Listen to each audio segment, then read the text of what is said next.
Okay, we get to play Honors End from Ivy Studios, and this is their latest game.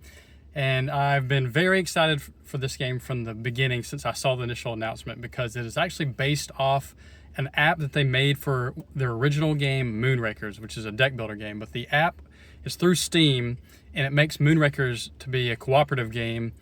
And it didn't get very popular. I felt like I was one of the very few people to ever play it, but I had a blast with it. I loved it. Actually, it was my preferred way to play Moonrakers. It kind of turns it into a little bit of a, if you've ever played Faster Than Light, FTL on computer, it feels a little bit like that.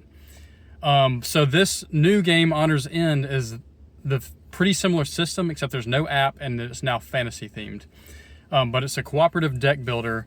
And they have a campaign story mode in it now, which is great. So I was very hyped going into this because I knew I already liked this system, and I'm confirmed after playing it that I do love this game.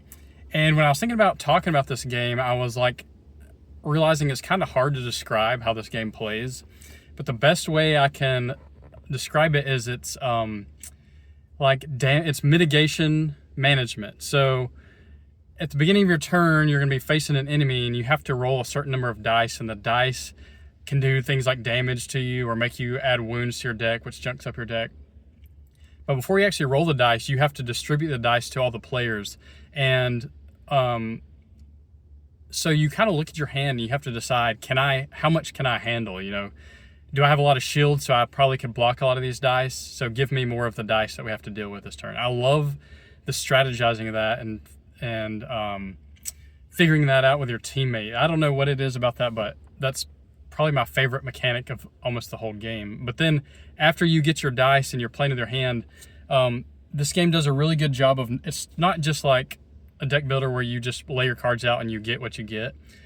The cards can be played in a lot of different ways. So there's a little bit of a puzzle with your hand on how you're going to play your cards, because you can get different outcomes based on different ways you play your cards. And you're usually not going to be able to play your entire hand either. So you're kind of like picking what's the best thing to do in the moment, like to damage the enemy, to block damage that's coming to you, to gain resources to get all the players better cards.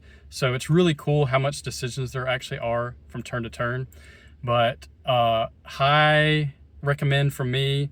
I love deck builders, and this is a fantastic one. So I'm looking forward to playing more of the campaign. But we played through the prologue, and the prologue actually came down to literally the final turn. And if we didn't kill the enemy on the last turn, we would have lost. And we just had enough damage to kill him. So we had a blast with this. I can't wait to play it more. That's Honors End from Ivy Studios.